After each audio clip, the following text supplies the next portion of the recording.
Ketemu lagi sama gue. Ini video baru udah gue siapin buat lu semua biar lebih ngerti semua duduk perkaranya soal permasalahan Ruben Onsu dan juga Sarwenda yang lagi gonjang-ganjingnya gila banget, hype banget nih di medsos. Ini gue penasaran banget pengen tahu. Ini ada lawyernya ngomong, ada juga netizen yang pro dan pokoknya banyak deh. Oke, jangan lupa subscribe dan segala macam. Gue tunggu. Yuk langsung kasih. Menyadari bahwa dia bukanlah manusia yang sempurna, tapi kan tidak juga harus membuat Ruben ditunjukkan terus, diancam-ancam, kita akan buka aibnya, kita akan buka aibnya. Itu kan udah niat dari pertama memang ingin menjatuhkan Ruben. Dan semua yang disampaikan adalah suatu hal yang tidak sesuai dengan fakta dan kebenaran. Semuanya demi memojokkan Ruben. Berarti ini kan sesuai dengan apa yang mereka katakan, niatnya adalah ingin membuka aib, ingin menjatuhkan Ruben. Tapi Ruben hanya ingin meluruskan apa yang tidak lurus. Karena dia harus menyampaikan sesuatu yang tidak sesuai dengan kebenaran itu dan bagaimana kebenarannya agar itu menjadi jejak digital yang suatu saat ini juga bisa menjadi bukti fakta bagi anak-anaknya di kemudian hari bagaimana ayahnya itu berjuang untuk mereka, ya. Dan Ruben juga mungkin berpikir jangan-jangan semua hal yang dilakukan oleh Ruben setelah mereka berpisah, bulanan yang sedemikian tingginya, pembayaran kartu kredit yang 50%-nya Ruben yang tanggung, termasuk hal-hal yang lain, jangan-jangan anak-anak nggak pernah disampaikan kebaikan ayahnya. Ruben menyadari bahwa dia bukanlah manusia yang sempurna, tapi kan tidak juga harus membuat Ruben. Ya, aku tuh udah malas banget komen sumpah, tapi buka TikTok nongol lagi. Pengacara kocak.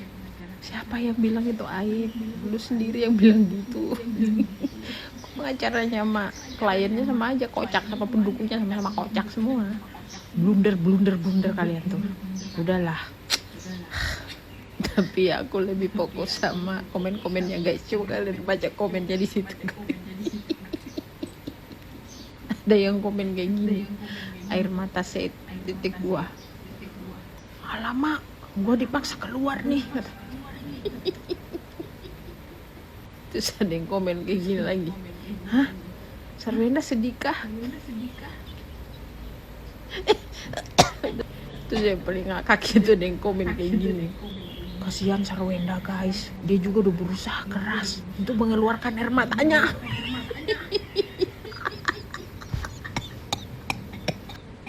Warga-warga sini pada kumpul ya di balik senyum Sarwenda yang sering kita lihat di TV sama di media sosial. Ternyata ada perjuangan yang nggak banyak orang tahu. Di tengah proses sengketa hak asuh anak yang masih berjalan, Sarwenda sampai nahan nangis nih waktu cerita soal gimana dia berusaha bertahan demi masa depan ketiga anaknya. Nah, Sarwenda bilang nih, sebagai seorang ibu, yang ada di pikirannya dia tuh bukan ribut sama mantan suami atau saling nyalahin. Yang dia takutin justru nanti anak-anak udah pada gede terus ngeliat nih jejak digital yang isinya cuma konflik orang tua. Makanya dia memilih fokus kerja dan terus berusaha kasih yang terbaik buat anak-anaknya. Sambil berkaca-kaca, dia mengaku nih kalau selama ini dia berusaha mandiri buat memenuhi kebutuhan anak-anak, mulai dari biaya hidup, sekolah, sampai kebutuhan rumah tangga. Semua dia usahain sendiri. Dia bahkan cuma minta satu doang dari semua orang, semoga selalu dikasih kesehatan biar masih kuat kerja dan bisa terus nemenin anak-anaknya tumbuh besar.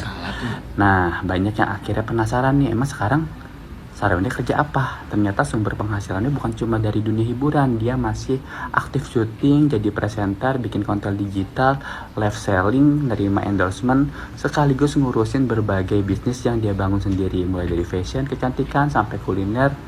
Jadi pemasukan datang dari banyak usaha yang dijalani.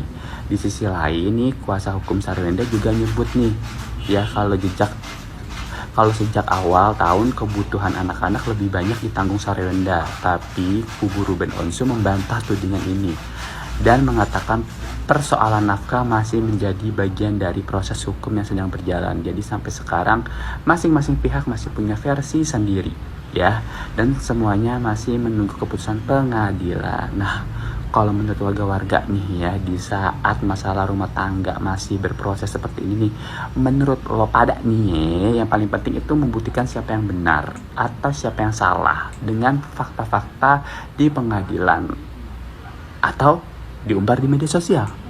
Buruan pada komen, cekidot. Kalau menurut gue sih soal fakta itu mau diumbar kemanapun yang paling tepat adalah pengadilan, karena kan ujung-ujungnya perebutan hak asuh itu kan keputusannya dari pengadilan, bukan dari media sosial, bukan dari netizen. Bukan netizen yang bilang, oh lu berhak ini, enggak. RO dan SW pun sadar bahwa keputusan itu dari pengadilan, ya. Setelah pengadilan yang terakhir itu masih ada 30 hari, itu kalau nggak salah 5 hari yang lalu, berarti masih ada 25 atau 24 hari lagi keputusannya. Jadi kalau ada berita yang bilang, wah bahwa Ruben menang, itu hoax, itu bohong semua. Karena putusan pengadilan itu masih 20-an hari lagi. Jadi bersabar aja. Netizen Indonesia harus tahu ya. Gue yang gak habis pikir banget ya. Mukondo lover itu isinya orang-orang yang bebal, yang cacat pikir dan juga cacat logika. Masa mereka membahas dan mengatakan bahwa Ruben gak pernah ada waktu buat anak. Hello, Ruben sibuk ya, sibuk cari duit. Tanggungannya setiap bulan selain 2 itu juga banyak banget, lo tahu kan? Yang uang AC 400 juta, yang uang lift 504 juta, dan juga ada furniture 3 miliar. Belum yang lain-lain, belum angsuran, belum ini. Katanya Ruben lebih memilih jualan power bank ketimbang ketemu anak. Hello, jualan power bank itu juga demi anak-anak, demi kebutuhan anak-anak. Ya ampun, mereka kenapa cacat logika sekali, cacat nalar kenapa? Gua kasih tahu ya. Orang kalau banyak waktunya mesti duitnya sedikit. Kayak itu tuh Mukondo. Kalau orang duitnya banyak, ya konsekuensinya waktunya sedikit. Karena harga diri seorang laki-laki itu adalah menafkahi, bukan numpang hidup. Mukondo lover. Pertanggal 30 Oktober 2025 dalam pembicaraan ingin membahas betting dan minta tambah 1 row lagi, 1 tiket di row yang sama.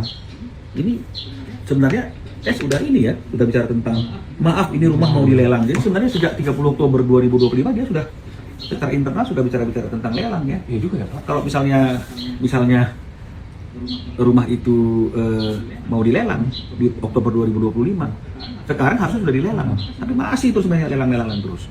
Dan di sini masih ada pertanyaan nih, ya. Berapa lama sih belum melakukan pembayaran? Kan belum melakukan pembayaran gitu. Ruben menjelaskan tunggakannya 5 bulan, aku baru bayar 4 bulan, sisa 1 bulan. Oh gitu Pak. Dia bicara lelang, dia sendiri nggak tahu. Dia juga nggak tahu ya Pak ya. Jadi ini lagi ada dari Oktober 2025 sebenarnya sudah ada mainan ini mau dilelang. Jadi ini hanya untuk mengklarifikasi. Nah, udah lihat sendiri kan video dari Bapak Minola ngomongnya apa? Tunggakan selalu diusahakan, bahkan cuma nyisa 1 bulan. Jadi sekarang siapa yang ngomong masalah ada lelang segala macam? Si Putri Raja tercinta yang ngomong. Terus sekarang masalah yang ada 5 DC datang ke rumah debt collector itu DC apaan? Kau boleh tahu? Cuma 5? Ya kan? Nah itu juga apakah itu settingan? Apa beneran ada DC? Mungkin bukan dari rumah kali. Ya DC untuk kayak apa yang Tuan Putri lakukan, atau mungkin kredit card yang tidak dibayar-bayarkan akhirnya didatangin DC untuk penagihan atau belanja-belanja apa? Ayo, jangan menjadikan framing untuk menutupi apa yang sebenarnya itu perkara-perkaranya Tuan Putri sendiri kali. Di framingnya itu soalnya DC dari bank gitu kan, masalah rumah mau diusir, mau dilelang. Sekarang yang ngomong lelangnya siapa? Udah ada bukti semuanya, termasuk yang Blackpink. Minta nambah. Ada yang nonton live-nya Papi Yongga, katanya dia udah mulai live lagi. Terus dia tuh makin cinta, makin sayang, makin lengket aja sama Mamio. Dan Mamionya juga katanya nyariin Papio terus, pengen deket-deket, gak mau jauh-jauh. Siapa nih di sini yang ikut live-nya dia? Aku nyesel banget gak ikut live-nya dia, nyesel. Dia ngomongin apa aja, penasaran.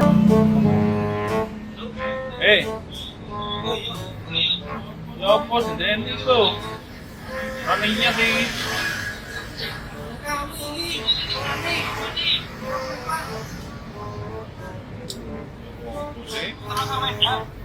What? Iso lo. Wah. Wah, katanya beling kon. Arek kok. Gini. Di balik gaduhnya perduniawian, kapal kita masih baik-baik, adem, tentrem. Muni ae kalah terus lek main. Males deh aku muraiku muni ae, tapi kalah. Ya, apa namanya? Couple kita baik-baik aja, udah adem tentrem, udah kita tenang-tenang aja. Ya, udah biarin mereka melakukan kegiatan dengan sewajarnya. Ya, bengas kondi kok sak mirip to. Dan kita juga melakukan kegiatan kita, tak juga benges. Oke, begitu aja ya. Salam sejus, tenang, antem, tentrem kalian semua ya, nggak usah khawatir. Angkat dari lumpur, tapi prestasinya tuh buat para artis, emak-emak penjulit, perempuan penjulit, kalian bisa nggak seperti Sarwenda yang kalian sebut diangkat dari lumpur itu? Latar belakang pendidikannya kalian udah tahu belum? Sekolahnya aja di Taiwan, di Cina ya kan, pintar bahasa Mandarin, guru Mandarin. Kalian yang para penjulit bisa bahasa apa? Paling-paling bahasa tanah, bahasa Ragunan ya enggak? Kalian bisanya itu doang, karena itu yang sekarang kalian nyatakan tuh ya kayak gitu. Mau lihat nggak keahliannya si Sarwenda, latar belakangnya kalian bilang dari lumpur itu? Lihat lagi video yang satu ini ya. Satu-satunya artis Indonesia yang diundang di TV nasional, TV ternama dan berbicara dalam bahasa Mandarin tuh cuma Sarwenda. Paham? Lihat ya, survei membuktikan bahwa emak-emak perempuan-perempuan yang julitin Sarwenda ini mulutnya itu setiap hari makannya cuma rujak cingur, sambal terasi, ya kan? Makanya mulutnya pedas, tapi pedasnya nggak terarah, pedasnya pedas oon gitu loh. Jadi kerjanya tuh tiap hari tuh ngegosip gitu. Kalau antar anak sekolah nih, gue yakin deh ini punya kelompok penggosip ini di sekolah nih. Emak-emak, ibu-ibu ini, nenek-nenek nih di sini yang suka ngata-ngatain Sarwenda ini. Mulutnya tuh nggak beraturan gitu kan. Jadi asbun apa yang keluar dari ini otaknya tuh dia nggak mikir itu apa, pokoknya ngorocos aja gitu ya. On lu. Dong, cintanya Giorgio sama Sarwenda. Soalnya banyak yang dengki, Kak. Berarti hubungan mereka asli, karena banyak yang ingin memisahkan hubungan Giorgio bersama dengan Sarwenda, karena Giorgio laki, ganteng, badannya bagus. Sarwenda mungil, cantik. Aduh, mereka paket komplit banget deh, Kak. Kalau cinta mereka palsu, pasti mereka akan putus dengan sendirinya. Tapi ini lihat yang bikin putus atau mau merenggangkan hubungan mereka datangnya dari mana? Dari haters seperti itu. Jadi nggak mungkin dong, Kak, hubungan mereka palsu ya. Kalau palsu pasti berujung perceraian atau putus. Nah, mereka pacaran udah lama loh. Bahkan mereka begitu pekerja keras, live bareng, mencari duit bersama seperti itu. Mengenai jam tangan Gio yang digosipkan Pelsong, walaupun mungkin ada 1, 2, 3 buah jam tangan Gio yang Pelsong, kalau Gio yang pakai mah tetap menter, tetap cocok. Beda sama orang yang punya busuk hati, mau pakai jam tangan Dior, mau pakai jam tangan Louis Vuitton sekalipun, kalau yang harganya 10 miliaran pakai punya penyakit hati nggak akan nampak, Kak. Aduh. Ruben Onsu kasih 200 juta untuk Sarwenda menurut gue emang udah nggak gede-gede banget, karena kalau dilihat dari penghasilnya Ruben Onsu ya, dari entertainnya dia, dari usahanya dia gitu loh. Dan gini, anaknya Sarwenda itu sekolahnya itu bukan murah ya, jadi dan gaya hidupnya juga dari lahir sampai sekarang itu memang udah dibiasakan sama mereka untuk hidup mewah gitu. Kalau tiba-tiba dikasih si Ruben Onsu di bawah 200 juta, yang malu anaknya gitu loh. Jadi si Ruben itu berbuat begitu ya karena anak. Tahu bulat digoreng dadakan, tahu bulat kau menang konsentrasiku aja. Aku sekarang mau konten, tahu nggak? Aku mau bahas tentang Sarwenda. Ya, gimana dia diramal tuh, katanya nih dia diramal bahwa tidak ada lagi brand-brand yang mau kerjasama dengan dia. Buktinya sekarang dia live. Aku punya feeling Sarwenda dan Bertrand nggak ada perasaan aneh-aneh. Kalau mau aneh-aneh, mereka pasti di belakang kamera. Kalau ini 100% gue juga setuju, ya. Gue tidak pernah berpikiran aneh-aneh kalau misalnya mereka itu ada hubungan lebih dari sekedar ibu dan anak gitu. Kasih sayang Sarwenda itu rata ke semuanya. Mau Bertrand itu anak angkat, ya kan? Itu rata. Gue yakin 100% kalau misalnya tentang hal ini, ya. Ya, aku juga yakin 100% bahwa fakta-fakta itu yang paling terdepan dan kebenaran, bukan hoax atau omongan media, karena media pun juga nggak bener. Ya, sekarang sih gue lebih percaya sama fakta-fakta dan kebenaran, dan hasil pengadilan nanti masih sekitar 20 hari lagi. Kita tunggu aja ya. Oke, nanti gue bikin konten lagi. Dan jangan lupa subscribe, share, like, dan komentar. Dukungan dari lu sangat berharga banget buat gue. Terima kasih.